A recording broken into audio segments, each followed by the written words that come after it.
आज हम महर्षि दयानंद सरस्वती विश्वविद्यालय के प्रथम वर्ष के पाठ्यक्रम में जो द्वितीय पेपर है आपका, द्वितीय प्रश्न पत्र है हिंदी भाषा और साहित्य का इतिहास, उसमें हिंदी भाषा का इतिहास संबंधित जो चीज़ें हैं, जो विषय है उसको कवर करेंगे। हिंदी भाषा के इतिहास की जब हम बात करते हैं, हिंदी भाषा का विकास जब हम पढ़ते हैं,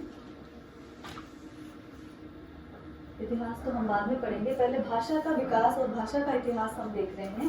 तो भाषा क्या है? भाषा बार बार जितने भी व्याकरण हुए उनके द्वारा कहा गया कि भाषा वैचारिक अभिव्यक्ति का और भाविक अभिव्यक्ति का सशक्त माध्यम है। लेकिन सबसे पहले हम ये देखें कि भाषा शब्द बना कैसे है। तो ये भाष धातु है। कोई भी शब्द जब निर्मित होता है तो उसकी मूल धातु से उसकी व्युत्पत्ति होती है। उसमें ताप प्रत्यय की योजना से जो शब्द बना है वो है भाषा। तो भाषा की जब हम बात करते हैं तो भाषा मनुष्य की जो गवेषणात्मक बुद्धि है, जो मेधा है और उसकी वैचारिक संपत्ति है, उसका जो पीढ़ी दर पीढ़ी हस्तांतरण किया जाता है, तो उसका जो माध्यम है भाषा है। आज हम मानिए जैसे कि कोई एपिक लिखा गया, कोई महाकाव्य लिखा गया और उसे किसी चरित्र को लेकर आबद्ध किया गया, तो उसे किस में लिखा जाएगा? भाषा में, क्योंकि श्रुति परंपरा से तो वो चीज बहुत अधिक समय तक सुरक्षित नहीं रहेगी। हालांकि कई ऐसी चीजें भी हैं जो आज तक सुरक्षित है लेकिन वो विलोपित हो जाती है। तो भाषा लिपि के माध्यम से लिखित रूप धारण करती है और उस प्रकार वो पीढ़ी दर पीढ़ी हस्तांतरित होती है। भाषा की अगर हम और बात करें तो दो प्रकार की भाषा मानी गई है वैसे, एक व्यक्त भाषा और एक अव्यक्त भाषा। तो यहाँ पर आप फिर थोड़ा दर्शन में चले जाएंगे, थोड़े भाव में चले जाएंगे कि जो भी चीज उच्चरित होती है मनुष्य की स्वरतंत्र द्वारा, वागिंद्रिय द्वारा, वो क्या कहलाती है? व्यक्त भाषा। और अव्यक्त भाषा जो भावों से, हाव भावों से जो चीज बताई जाती है वो अव्यक्त भाषा है। प्रयोग के आधार पर फिर भाषा दो प्रकार की हो जाती है, मौखिक भाषा और लिखित भाषा।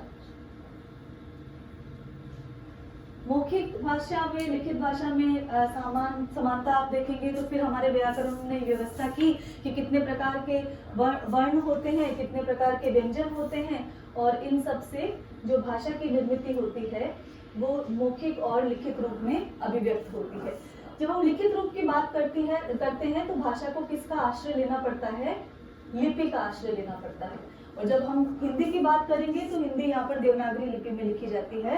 हालांकि लिपि का भी एक अलग विज्ञान है, लिपि का एक अलग इतिहास है, लिपि की उत्पत्ति का एक अलग इतिहास है, लेकिन वो आपके कोर्स में फिलहाल नहीं है। तो हम हिंदी भाषा का यहाँ अध्ययन करेंगे कि हिंदी भाषा कैसे, उसकी उत्पत्ति कहाँ से मानी जाती है।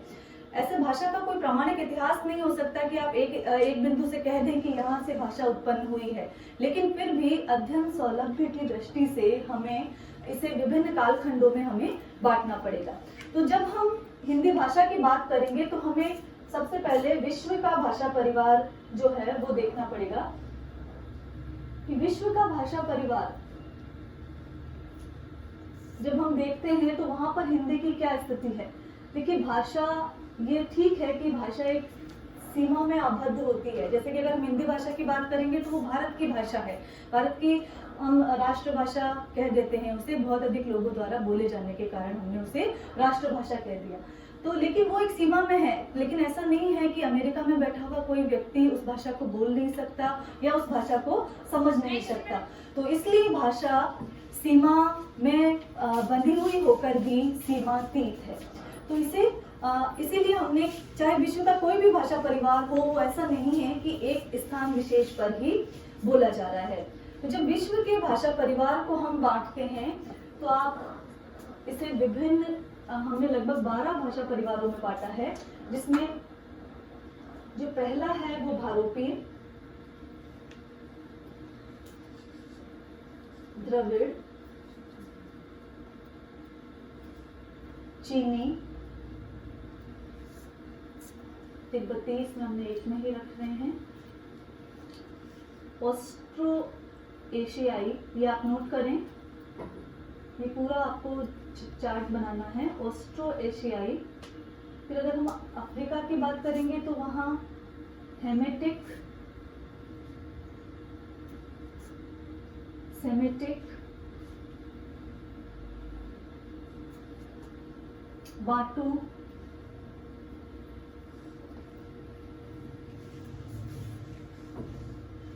जापानी, कोरियाई। इस तरह विश्व के भाषा परिवार को हम इतने भाषा परिवारों में बांट सकते हैं। एक यहाँ बुशमैन भी रह गया है, एक आध और है, लेकिन मूल मुख्यतः जो है जिन भाषा परिवारों में विश्व की लगभग 6000 से अधिक भाषाएं रखी जाती हैं। विश्व में अनुमान के रूप में, एक मोटे मोटे अनुमान के रूप में 6000 से अधिक भाषाएं बोली जाती हैं और उन 6000 भाषाओं की जो 1/3 भाषाएं हैं वो भारत में बोली जाती हैं, जिसे हम भारोपीय परिवार के अंतर्गत रखेंगे। अब जब हमें लेना देना सिर्फ इस अभी भारोपीय परिवार से है, बाकी शेष आप ध्यान रखिए। लेकिन हाँ, ये जब हम ये शेष इन 3 भाषा परिवारों की भाषाएं भी भारत में कहीं ना कहीं बोली जाती है, तो मोटे तौर से जब हम हिंदी की बात करेंगे तो वो भारोपीय, द्रविड़, चीनी, तिब्बती और ऑस्ट्रो एशियाई भाषाओं का मिश्रण है। यहाँ से हिंदी की उत्पत्ति मानी जा सकती है। भारोपीय भाषा परिवार की जब बात करेंगे तो उसे 2 वर्गों में बांटा जा सकता है, सतम और केंतुम। जो सतम वर्ग है उसको फिर से भारत ईरानी, अल्बानियन, आर्मेनियन, बाल्टिक और थेसोफ्रीजियन। सतम में लिखिए आप। सतम में जो पहला लिखेंगे भारत ईरानी,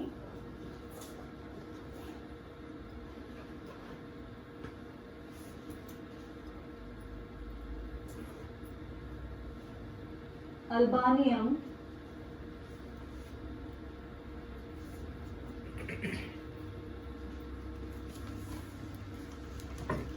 आर्मेनियम,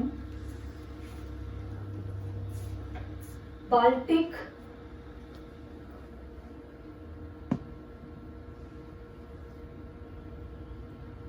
और थेसोफ्रीजियन।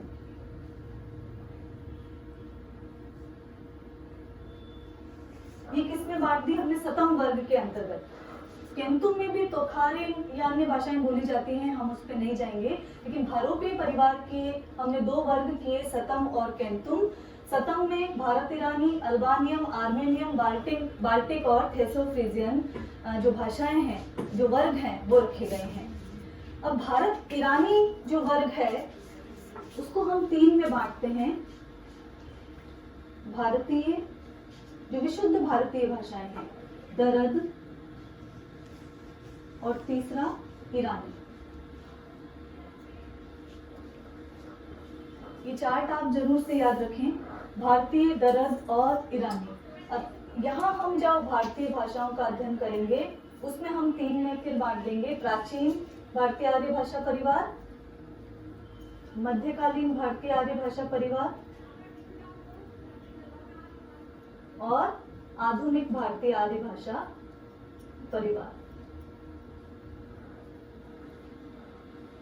तो जब हमने देखा कि पहले हमने भारोपीय भाषा परिवार को सतम और केंतुम में बांटा, सतम को हमने भारत ईरानी, अल्बानियम, आर्मेनियम, बाल्टिक और थेसोफ्रीजियन में बांटा, फिर भारत ईरानी को भारतीय, दरद और ईरानी में बांटकर फिर हम इसके भारतीय जो भाषाओं का अध्ययन प्राचीन भारतीय आर्य भाषा परिवार, मध्यकालीन भारतीय आर्य भाषा परिवार और आधुनिक भारतीय आर्य भाषा परिवार के रूप में करेंगे। अभी प्राचीन भारतीय आर्य भाषा जो परिवार है, इसका आपको प्रश्न पूछा जाता है कि भारतीय आर्य भाषाओं का उद्भव और विकास समझाइए। तो जब हम, यही प्रश्न बनेगा आपका, लगभग 20 नंबर का ये प्रश्न बनता है, भारतीय आर्य भाषाओं का उद्भव और विकास। तो जब आपसे विश्व की भाषाओं में हिंदी का स्थान पूछा जा रहा है तो आपको वो सारा चार्ट बनाना पड़ेगा। पहले विश्व की भाषाएं बतानी पड़ेगी, जहाँ पर आपने जो बताई है, भारोपीय बताई है, चीनी, तिब्बती, बुशमैन, हेमेटिक, सेमेटिक, ये सारी भाषाएं बताई है। वहां से आकर आपको केंटुम सतम तक का सफर करते हुए फिर सतम से आपको जो भारतीय, ईरानी और दरद, ये सब बताना पड़ेगा। और फिर हम जब वो विश्व की भाषाओं में हिंदी का स्थान वाला प्रश्न है, अब आता है भारतीय आर्य भाषाओं का विकास। तो भारतीय आर्य भाषाओं का विकास का अध्ययन करने के लिए, जैसा कि मैंने आपको बताया, सबसे पहले प्राचीन भारतीय आर्य भाषा परिवार,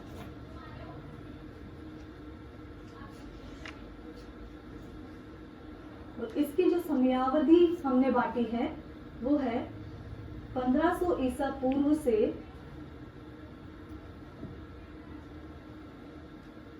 500 ईसा पूर्व। ईसा पूर्व का समय ध्यान रखें, ईसा लिख रहे हैं हम या ईसा पूर्व, तो 1500 ईसा पूर्व से 500 ईसा पूर्व जो हमने बांटा है वो आपका प्राचीन भारतीय आर्य भाषा है। इसी क्रम में दूसरा लिखिए मध्यकालीन भारतीय आर्य भाषा परिवार।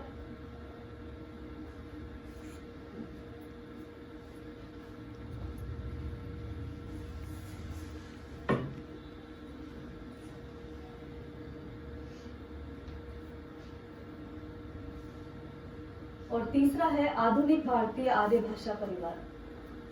इन तीनों का समय हम जैसे जैसे अध्ययन करेंगे वैसे लिख लेंगे। प्राचीन भारतीय आर्य भाषा परिवार का अगर हम देखें तो 1500 ईसा पूर्व से 500 ईसा पूर्व का समय है।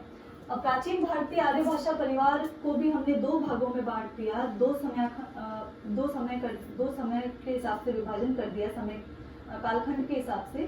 पहला है वैदिक संस्कृत,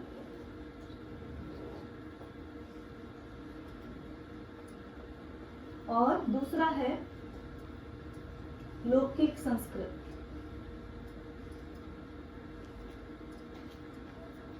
वैदिक संस्कृत से तात्पर्य है जिसका प्रयोग वैदिक साहित्य में जिस भाषा का प्रयोग किया गया वो वैदिक संस्कृत थी। देखिए भाषा का एक लक्षण है कि वो सदैव क्लिष्टता से सरलता की ओर अग्रसर होती है, लेकिन जिस समय जो भाषा बोली जा रही है उसे नहीं कहा जा सकता कि ये कठिन है या क्लिष्ट है। तो लेकिन जब वैदिक संस्कृत का समय हम देखते हैं 1500 से, इसे भी हम बांटेंगे 1500 ईसा पूर्व से लगभग 800 ईसा पूर्व। ये कोई समयावधि आप निर्धारित नहीं है, हम एक अनुमान के रूप में से एक रेखा खींच देते हैं कि यहाँ तक हम वैदिक संस्कृत का समय हमने मान लिया। तो भारत यूरोपीय परिवार की भाषाओं का जब विस्तार हुआ तो सबसे पहले किसे माना गया? वैदिक संस्कृत। और जितना भी वैदिक साहित्य जो लिखा गया, अब वैदिक साहित्य क्या है? इसके अंदर वेद आते हैं, ब्राह्मण, आरण्यक और उपनिषद जो है वो वैदिक साहित्य में आते हैं। वेदों की संख्या कितनी है आप जानते हैं? 4 है। वेदों को संहिताएं भी कहा गया, इन्हें श्रुति भी कहा गया, और वेदों को क्या माना गया है? अपौरुषेय माना गया है कि किसी भी मनुष्य ने इनका सृजन नहीं किया है, इसीलिए इन्हें क्या कहा गया? अपौरुषेय। तो वैदिक साहित्य में आप लिख लीजिए, वैदिक साहित्य में वेद आते हैं, ब्राह्मण आते हैं, आरण्यक आते हैं और उपनिषद आते हैं। जब हम वेदों की बात करते हैं तो वो ब्रह्मचर्य से संबंधित है। जब हम ब्राह्मण की बात करते हैं तो वो गृहस्थाश्रम से संबंधित माने गए हैं। आरण्यक जो है वो वानप्रस्थ से माने गए हैं, और उपनिषद जो है वो ज्ञान के आधार कहे गए हैं और उन्हें ज्ञान कांड से संबंधित माना गया है। वेदों के साथ साथ ही वैदिक साहित्य के साथ साथ ही, वैदिक साहित्य में केवल वेद ही नहीं मानेंगे, वैदिक साहित्य के साथ साथ वेदांग जो है उनकी रचना भी वैदिक संस्कृत में हुई है, और इसे भी वैदिक साहित्य कहा गया है। वेदांगों की संख्या कितनी है? 6 है। तो 6 वेदांग, 4 वेद, उपनिषद, आरण्यक और जो संहिताएं हैं वो किसमें आई हैं? सारी वैदिक साहित्य में। ऐसा नहीं है कि ये जो 1500 ईसा पूर्व से 800 ईसा पूर्व तक की जो भाषा है वो एक ही रही, लेकिन उसमें भी परिवर्तन होते रहे। और ये परिवर्तन अगर आप उसका उदाहरण देखना है तो आप जो ऋग्वेद का प्रथम मंडल है उसकी भाषा को देखें, और ऋग्वेद के नवम मंडल है उसकी भाषा को देखें, तो वहां पर भी भाषा में जो परिवर्तन है वो दिखाई देता है, जो कि भाषा की प्रकृति का ही सूचक है कि भाषा निरंतर परिवर्तित होती रहती है। भाषा को एक आप सांचे में नहीं ढाल सकते कि ये इस तरह से ये भाषा रूप है, ये इसी तरह से बोला जाएगा। तो काव्य भाषा और साहित्यिक भाषा उस समय की वैदिक संस्कृत रही है, जो भी समय के साथ साथ परिवर्तित होती रही है और विभिन्न आर्य भाषाओं की ये जो मूल भाषा के रूप में वैदिक संस्कृत यहाँ पर रही है। अब वैदिक साहित्यिक भाषा से या वैदिक संस्कृत से जो भाषा जन्म लेती है वो कौन सी है? लौकिक संस्कृत। देखिए, वैदिक संस्कृत परिनिष्ठित भाषा कहलाती है। ये एक तरह का साहित्यिक रूप था, इसलिए इसका निश्चित व्यवस्था इसकी हो रखी थी। लेकिन लौकिक संस्कृत में वैदिक संस्कृत से काफी भिन्नता मिलती है और इसका समय हमने देखा है 800 ईसा पूर्व से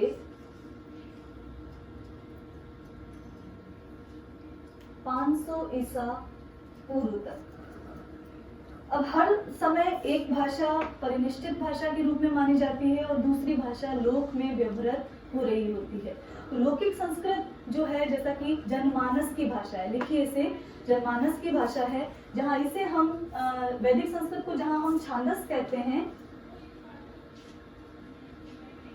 वहीं हम लौकिक संस्कृत को क्लासिकल संस्कृत भी कहते हैं। इनके उपनाम मान सकते हैं हम। जो वैदिक संस्कृत जहां पर जिसको देववाणी देव भाषा हमने कहा, उसे छांदस कहा गया और लौकिक संस्कृत को क्या कहा गया? क्लासिकल संस्कृत। तो यहाँ पर लौकिक संस्कृत में सूत्र ग्रंथों की भाषा जितनी भी हुई, उसमें लौकिक संस्कृत के पहले रूप हमें दिखाई देते हैं।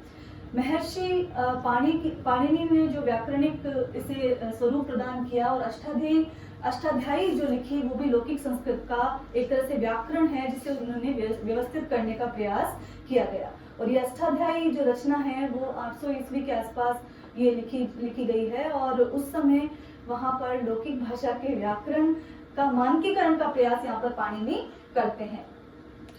वैदिक संस्कृत में मानकीकरण नहीं मिलता है, जहाँ पाणिनि ये प्रयास कर देते हैं अष्टाध्यायी के माध्यम से। वैदिक संस्कृत में किसी भी प्रकार का मानकीकरण का प्रयास नहीं मिलता है। यहाँ पर इसमें एक और बात देखेंगे कि जब वैदिक हम लौकिक संस्कृत की बात करते हैं तो यहाँ पर केवल तत्सम या देशज शब्द ही नहीं है, यहाँ अरबी, यूनानी, तुर्की आदि शब्द भी यहाँ पर मिलते हैं। लौकिक संस्कृत को हमने जैसा कि कहा कि क्लासिकल संस्कृत कहा जाता है और इसका आरंभ वाल्मीकि से माना जाती है। पश्चिमोत्तर, मध्य देशी तथा पूर्वी। वैदिक संस्कृत और लौकिक संस्कृत की हम बात कर रहे हैं। रिकॉर्ड नहीं हो रहा? हाँ, ऑन ही रखना। जब हम वैदिक संस्कृत की बात करते हैं तो इसकी 3 बोलियां थी, जिसमें पश्चिमोत्तर, मध्य देशी और पूर्वी। 3 बोलियां लिखिए, पश्चिमोत्तर, मध्य देशी और पूर्वी। लेकिन जब हम लौकिक संस्कृत की बात करते हैं तो यहाँ एक और बोली जो दक्षिणी बोली है वो भी विकसित हुई। तो इस प्रकार जब हम प्राचीन भारतीय आर्य भाषा की बात देखते हैं तो कितने प्रकार की बोलियां हो गई यहाँ पर?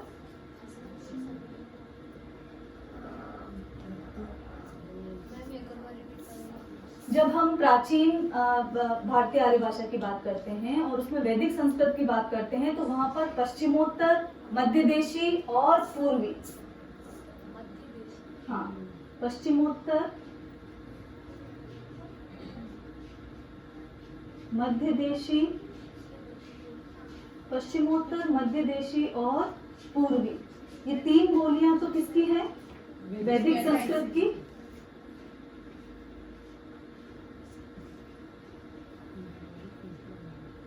और जो दक्षिणी है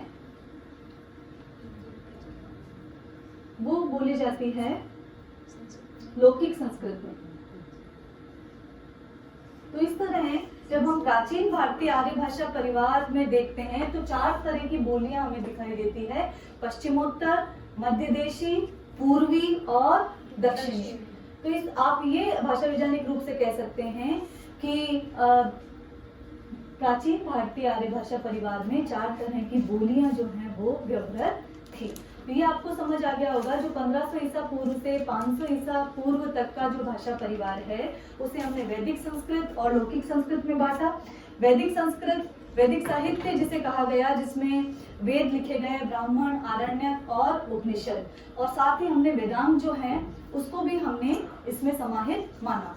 तो ये वैदिक जो भाषा थी वो परिनिष्ठित भाषा थी, उसका एक निश्चित रूप जरूर था, लेकिन उसका मानकीकरण नहीं हुआ था। लेकिन लौकिक संस्कृत की जब हम बात करते हैं तो वहाँ उसका मानकीकरण का रूप मिलता है, क्योंकि पाणिनि की जो अष्टाध्यायी रचना है वो उस समय लिखी गई और वो उस समय वहाँ पर मौजूद है, जिसने उसे व्याकरणिक रूप से एक स्थिर स्वरूप प्रदान करके उसका क्या कर दिया, मानकीकरण। लेकिन यहाँ पर अगर हम फिर विभिन्न देखें तो वैदिक संस्कृत में 3 बोलियां प्रचलित थी, पश्चिमोत्तर, मध्य देशीय और पूर्वी, और लौकिक में एक और, इन तीनों के साथ ही एक और आई दक्षिणी, तो 4 बोलियां हो गई। लौकिक काव्य लोक का काव्य था, तो यहाँ पर रामायण और महाभारत जैसे जितने भी ग्रंथ जो लिखे गए वो लौकिक काव्य की श्रेणी में आए। अब जो इसका भारतीय आर्य भाषा परिवार का जो दूसरा कालखंड है वो है मध्यकालीन आर्य भाषा परिवार।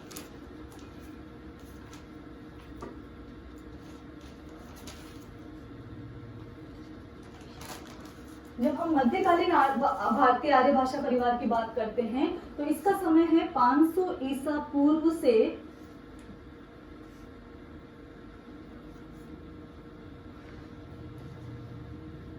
1000 ईस्वी तक। देखिए यहाँ ध्यान रखें, ईसा पूर्व और ईस्वी। 500 ईसा पूर्व से क्या रखा है, 1000 ईस्वी पूर्व। इससे पूर्व प्राचीन भारतीय आर्य भाषा परिवार का समय क्या था, 1500 ईसा पूर्व से 500 ईसा पूर्व तक। तो वैदिक संस्कृत से लौकिक संस्कृत, और लौकिक संस्कृत जो कि साहित्यिक भाषा के रूप में प्रतिष्ठित हुई थी, तो उससे भी निरंतर सरलीकृत होते हुए जब मध्यकालीन भारतीय आर्य भाषा परिवार की ओर देखते हैं तो वहां पर जो पहली भाषा आती है वो है पाली, उसके बाद प्राकृत और फिर अपभ्रंश। तो भाषा निरंतर सरल हो रही है, पहले वैदिक संस्कृत, फिर लौकिक, फिर पाली, प्राकृत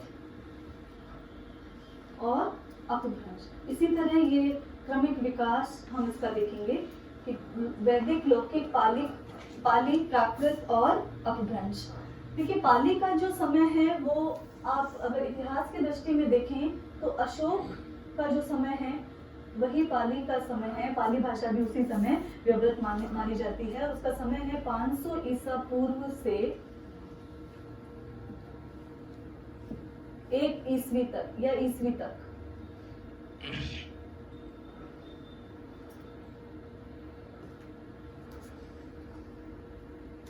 ईसा पूर्व से 1 ईस्वी तक। और जब पाली को हम देखते हैं तो अशोक के जितने भी अभिलेख वहां पर मिलते हैं वो पाली भाषा में मिलते हैं।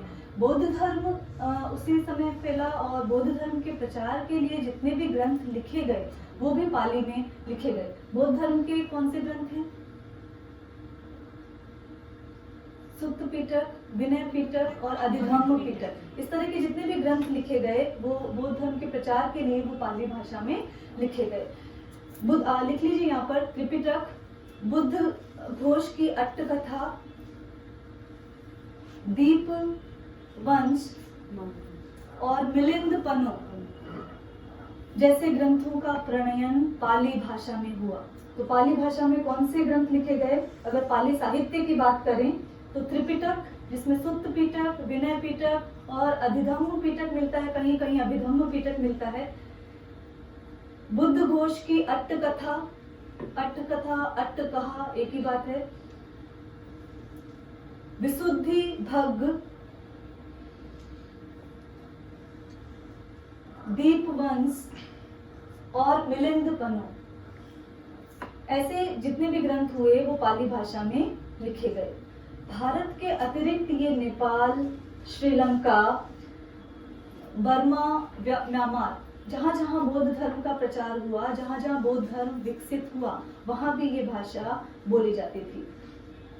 अच्छा, यहाँ पर एक शब्द पाली शब्द कैसे बना है? पाली शब्द जो है वो स्थानवाचक नहीं है। ऐसा नहीं है कि किसी स्थान का नाम होने के कारण पाली नाम रख दिया गया। तो पाली शब्द की व्युत्पत्ति संस्कृत के पंक्ति से माना है। संस्कृत का जो पंक्ति शब्द है विद्वान उससे उत्पत्ति मानते हैं, और फिर ये पंक्ति शब्द जो है यही पंक्ति, पल्ली, इस तरह होता हुआ पाली शब्द में मिश्रित हुआ, इस तरह इसको माना जाता है। बीच में इसमें पंक्ति, पंक्ति, पट्टी, पल्ली और फिर पाली शब्द इस तरह निर्मित हुआ, ये माना जाता है। पाली के प्रसिद्ध व्याकरण जो है वो कच्चायन हुए। ये ध्यान रखें कि जैसे कि आपने लौकिक संस्कृत की बात की तो वहां पर जो महर्षि पाणिनि ने उसे व्यवस्थित रूप प्रदान किया, ऐसे ही जो पाली भाषा के जो व्याकरण हुए वो हैं कच्चायन, उनका नाम है कच्चायन। द्वितीय प्राकृत इसके बाद जो समय आता है उसका समय है 500 ईसा पूर्व से 1 ईस्वी तक। तो द्वितीय प्राकृत में हम जब बात करते हैं तो यहाँ पर भगवान महावीर जो जैन धर्म जो आ जाता है, जैन धर्म के प्रचार प्रसार के लिए जितने भी ग्रंथ लिखे गए उसका भाषिक रूप जो है वो प्राकृत कहलाया। इसे द्वितीय प्राकृत भी कहते हैं। पाली को प्रथम प्राकृत भी नाम दिया गया है और द्वितीय प्राकृत नाम जो है वो प्राकृत को नाम दिया गया है। लौकिक संस्कृत से जो पहली प्राकृत बनी उसे हम पाली कहते हैं, जो सम्राट अशोक के समय की राजभाषा भी रही है। देखिए पहली जो भाषा जो राजभाषा के पद पर रही वो पाली भाषा के रूप में हम कह सकते हैं। इसके पश्चात जो द्वितीय प्राकृत जो है जिसे हम प्राकृत भी कहते हैं वो जैन धर्म के समय की भाषा रही है। प्राकृत की व्युत्पत्ति, जब हम व्युत्पत्ति की बात कर रहे हैं तो जो प्रकृति से उत्पन्न हुई है वो क्या है? प्राकृत है। जो नैसर्गिक है, जो प्रकृति से उत्पन्न हुई है विशुद्ध, वो क्या है? प्राकृत है। और इससे उत्पन्न जो आगत भाषा जिसे कहा गया वो प्रकृत कहा गया या प्राकृत इसे कहा गया। लिख लीजिए यहाँ पर, अगर संस्कृत में हम देखें, प्रकृति ही संस्कृतम तत्र भवम तत्र आगतम वा प्राकृतम। प्रकृति ही संस्कृतम ये कहा गया, तत्र भवम तत्र आगतम वा प्राकृतम। मार्कंडेय जो हैं, जो विद्वान हुए हैं, जो व्याकरण हुए हैं, वो भी इसी के माध्यम से प्राकृत की उत्पत्ति मानते हैं कि प्रकृति से ही प्राकृत की उत्पत्ति हुई है। इसके विपरीत अगर हम नमी साधु की बात करें, लिखिए यहाँ पर, नमी साधु जो है वो सकल जगत के जंतुओं में व्याकरण आदि संस्कारों से रहित जो सहज वचन व्यापार है उसकी प्रकृति को प्राकृत कहते हैं। लिखिए, नमी साधु सकल जगत के जंतुओं में व्याकरण से रहित जो सहज स्वभाव की भाषा है उसे प्राकृत मानते हैं। अब प्राकृत के विभिन्न भेद किए गए हैं, इसमें लिखिए। पहला भेद जो है शोरसेनी, लिखिए। पैसाची, अर्धमागधी,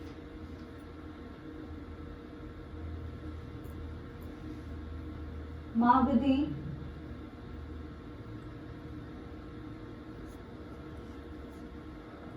खस, पहले ब्राचर लिख लीजिए जिससे सिंधी का हुआ है, ब्राचर, खस, केकय और टक। शोरसेनी, पैशाची, अर्धमागधी, मागधी, ब्राचर, खस, केकय और टक। हालांकि भाषा वैज्ञानिक रूप से अगर हम देखें तो ये 5 रूप, अर्धमागधी के बाद मागधी छूट गया है। शोरसेनी, पैशाची, अर्धमागधी, मागधी और ब्राचर, ये मुख्य 5 रूप ही माने गए हैं।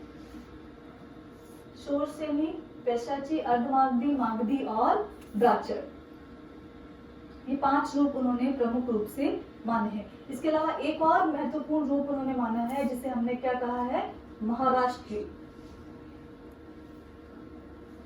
ये ही प्राकृत के रूप हैं और इन्हीं से जो अपभ्रंश विकसित हुआ उन्हें यही नाम दिए गए। सोर्सेनी प्राकृत से जो अपभ्रंश निश्चित हुआ वो सोर्सेनी अपभ्रंश, पैशाची प्राकृत से पैशाची अपभ्रंश, अर्धमागधी प्राकृत से अर्धमागधी अपभ्रंश, मागधी प्राकृत से मागधी अपभ्रंश, महाराष्ट्रीय प्राकृत से महाराष्ट्रीय अपभ्रंश। तो आप इसी तरह लिखेंगे, ये सोर्सेनी, ये प्राकृत है और ये अपभ्रंश रूप है। तो इसे आप शोरसेनी इसी तरह इनके सामने लिख लें, शोरसेनी, पैशाची,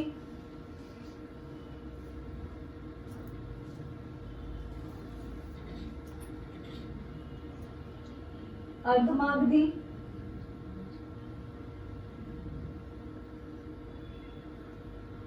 मागधी,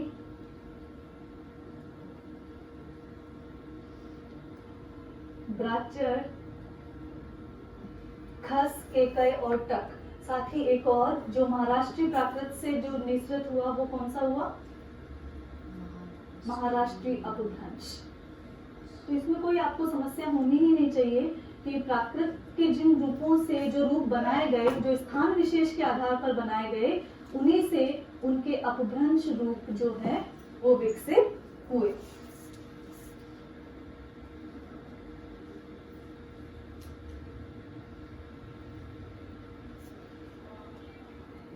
जब आप अपभ्रंश लिख रहे हैं तो श अपभ्रंश, ठीक है। महाराष्ट्रीय प्राकृत से महाराष्ट्रीय अपभ्रंश। तो इस तरह हमने भाषाओं का विकास देखा। लेकिन आप ये जो सोर्सेनी शब्द है, पैशाची, अर्धमागधी, मागधी, ब्राचर, खस जो है वो स्थान विशेष के कारण रखे गए हैं। अब ये कहाँ बोले जाते हैं वो हम देखेंगे। कोई प्रॉब्लम बेटा, कोई प्रॉब्लम? खस ये ना, हाँ, खस, केकय, टक, ये भी प्राकृत रूप है। इनसे भी अपभ्रंश हुए, खस अपभ्रंश, केकय अपभ्रंश और टक अपभ्रंश। ये जितने भी प्राकृत के रूप हैं इन्हीं से अपभ्रंश बने हैं। इनमें कंफ्यूज होने की जरूरत नहीं है कि ये लिख दिया तो ये अपभ्रंश ही है, प्राकृत में क्यों लिखे गए। ये जो रूप है वो प्राकृत से ही आए हैं, ठीक है। तो जब हमने इसका देखा तो पाली, प्राकृत और अपभ्रंश तक प्राकृत के ये रूप जो माने गए, शोरसेनी, पैशाची, अर्धमागधी, मागधी, ब्राचर, खस, केकय, टक और महाराष्ट्रीय, इन्हीं से इनके क्षेत्रीय रूप जो है वो अपभ्रंश विकसित हुए। अब सबसे पहले आप शोरसेनी अपभ्रंश, जिसे हम तृतीय प्राकृत भी कह रहे हैं, उसे लिख लीजिए। शोरसेनी अपभ्रंश क्या है, ये कहाँ पर बोली जाती थी? तो ये है जो अपभ्रंश है सूरसेन अथवा मथुरा के आसपास,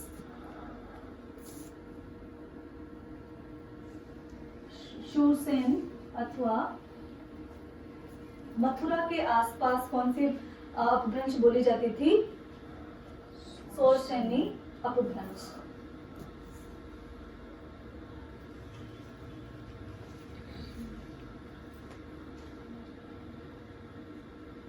शूरसेन अथवा मथुरा के आसपास। ये जो भारत का जो मध्य देश कहलाता है वहां की भाषा थी, और मध्य देश की भाषा कौन सी थी? संस्कृत, पूर्व में। तो ये संस्कृत के भी अधिक निकट है, संस्कृत से अधिक साम्य रखती है। संस्कृत से साम्य भी ये भाषा रखती है। संस्कृत नाटकों में जो पात्र हैं, जो निम्न पात्र माने गए हैं, वहां पर इसका प्रयोग माना गया है। लिख लीजिए, कर्पूर मंजरी, कर्पूर मंजरी और अश्वघोष के नाटकों में, कर्पूर मंजरी ग्रंथ और अश्वघोष के नाटकों में इसका प्रयोग देखा गया है। इसी तरह जो दिगंबर संप्रदाय के जैन ग्रंथ हुए हैं, दिगंबर संप्रदाय के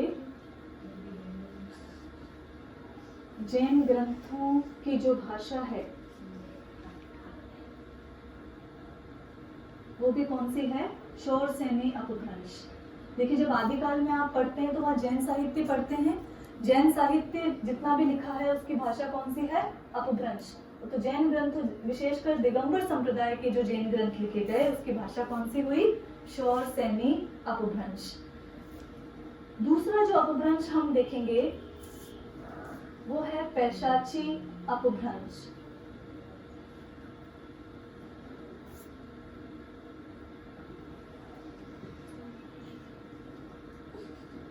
लिखिए, महाभारत में जिस पिशाच जाति का उल्लेख है, महाभारत में जिस पिशाच जाति का उल्लेख है उनके बोलचाल की भाषा को पेशाची कहा गया। तो पिशाच जाति जो भाषा बोलती थी वो कौन सी हुई? पेशाची।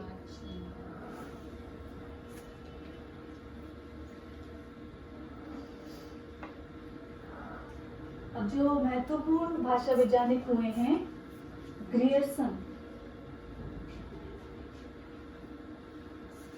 वो इसका स्थान बलूचिस्तान मानते हैं और पश्चिमोत्तर पंजाब कि जहां पर ये भाषा बोली जाती है, अब भी आज भी व्यवहृत है अपने अधिक सरलीकृत रूप में। पश्चिमोत्तर पंजाब, बलूचिस्तान या पश्चिमोत्तर पंजाब में ये भाषा बोली जाती है। पेशाची अपभ्रंश को जो बाणभट्ट हुए हैं उन्होंने भूत भाषा भी कहा है। बाणभट्ट ने इसे क्या कहा है? भूत भाषा भी कहकर बुलाया है। अच्छा, गुणाढ्य की जो वृत्त कथा है वो भी इसी भाषा में लिखी गई है। गुणाढ्य की जो बृहत कथा है वो भी इसी भाषा में लिखी हुई, पेशाची प्राकृत से जो अपभ्रंश निश्रित हुआ पेशाची अपभ्रंश, उसी में लिखी हुई ये रचना है।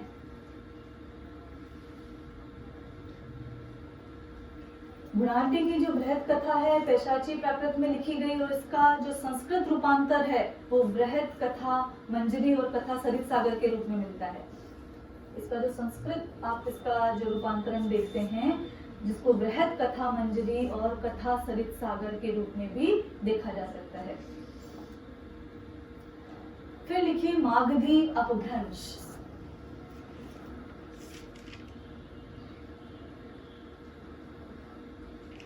मागधी अपभ्रंश कहां से आई है? ये मागधी प्राकृत से मिश्रित हुई है, ठीक है, और मगध के आसपास बोले जाने के कारण इसे क्या कहा गया?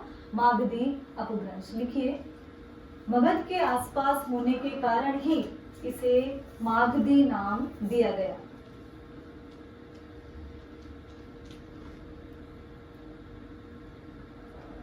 संस्कृत नाटकों में निम्न श्रेणी के पात्रों के द्वारा यह भाषा बोली गई है। अश्वघोष के नाटकों में भी इसके प्रयोग के पर्याप्त साक्ष्य मिलते हैं। अश्वघोष के नाटकों में तो मागधी अपभ्रंश की बात कर रहे थे हम। ये मगध के आसपास जो भाषा बोली जाती है वो मागधी है। संस्कृत के नाटकों में इसका प्रचुर प्रयोग मिलता है और संस्कृत के नाटकों में जो भी निम्न वर्ग के जो पात्र या अधम पात्र जो माने गए वहां पर जो मागधी अपभ्रंश का प्रयोग मिलता है।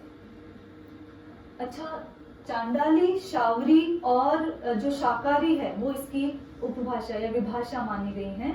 चांडाली, शावरी और शकारी तीन इसकी उपभाषाएं मानी गई हैं। जो अगला अपभ्रंश है वो अर्धमागधी अपभ्रंश है।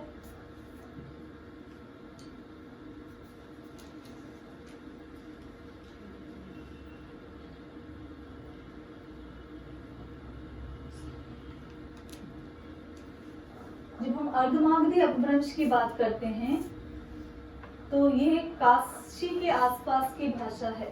काशी और जिसे कोसल प्रदेश भी कहा गया, एक अन्य प्रदेश, काशी और कोसल प्रदेश के आसपास की जो भाषा थी उसे अर्धमागधी भाषा कहा गया। जैन आचार्यों ने इसे आर्षी भाषा भी कहा है। जो अर्धमागधी भाषा है, जैन ग्रंथ अर्धमागधी में भी लिखे गए हैं, जैन जो ग्रंथ हमने देखा शोरशैली में भी लिखे गए हैं।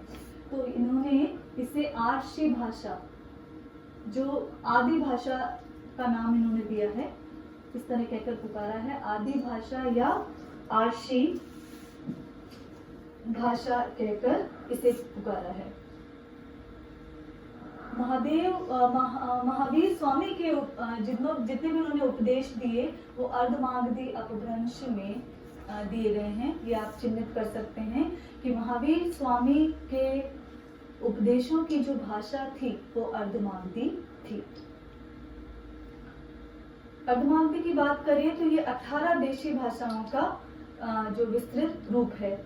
इसके बाद आती है महाराष्ट्रीय अपभ्रंश। तो महाराष्ट्र के जनपद में जो भाषा बोली जाती है या महाराष्ट्रीय प्राकृत से जो निसृत हुई है वो कौन सी है? महाराष्ट्रीय अपभ्रंश। इसमें अगर आप देखें तो हाल की गाहसत से वो इस भाषा में लिखी गई रचना है और हिंदी के विकास में इस प्राकृत का और इससे निसृत अपभ्रंश का महत्वपूर्ण योगदान माना जाता है। इसके बाद हम देख रहे हैं केकय, खस और टक अपभ्रंश।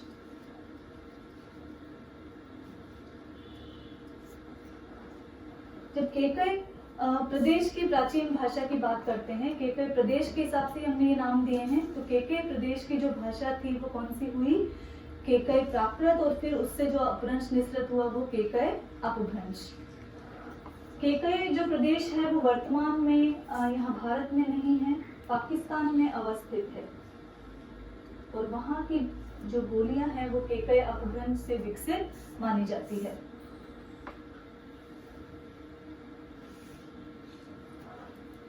टक की बात करें तो ये पंजाब के क्षेत्र में जो बोलियां बोली जाती है, जिसे लहंदा बोली जाती है, तो पाकिस्तान के भी कुछ भूभाग में बोली जाती है।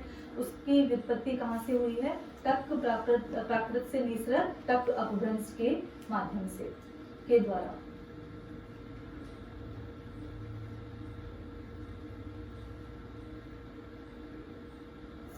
सबसे कम उल्लेख जो मिलता है खस प्राकृत का मिलता है ये, और ये कुछ जनजातियों द्वारा लगभग विलुप्ति के कगार पर है।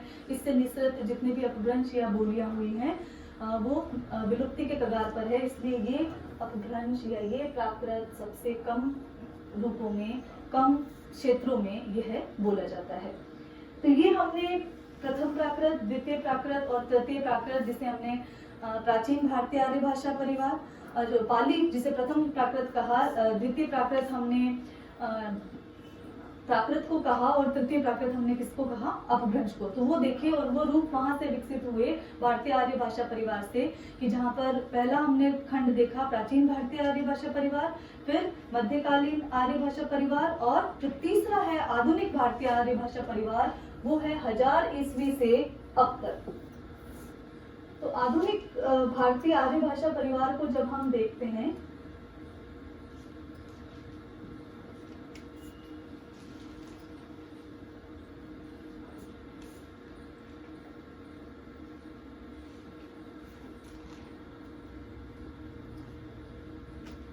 तो उसका समय 1000 ईस्वी से अब तक माना गया है।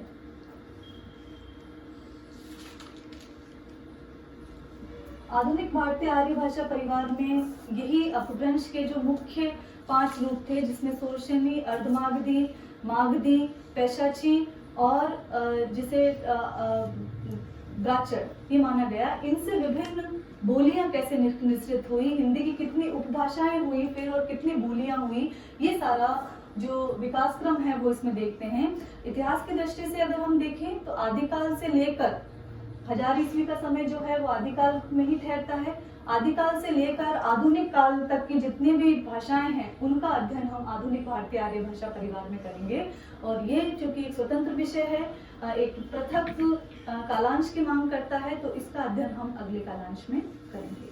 धन्यवाद।